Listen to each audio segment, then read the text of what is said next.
गिरते हुए पत्तों ने मुझे सिखाया है, बोझ बन जाओ तो अपने भी गिरा देते हैं।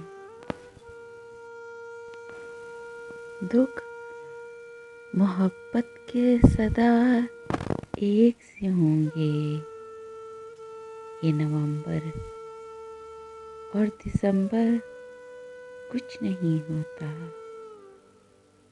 जो जितना अहम है सदा उतना ही रहेगा।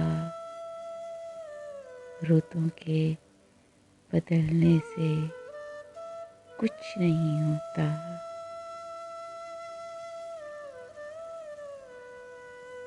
अगर ये इश्क है तो फिर वो शिद्दतें कहाँ गईं? अगर ये विसल है तो फिर ये मुहाल क्यों है?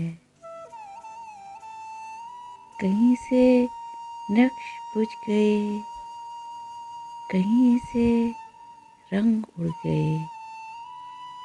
ये दिल तेरे ख्याल को संभाल क्यों नहीं रहा? Please subscribe my channel and press the bell icon.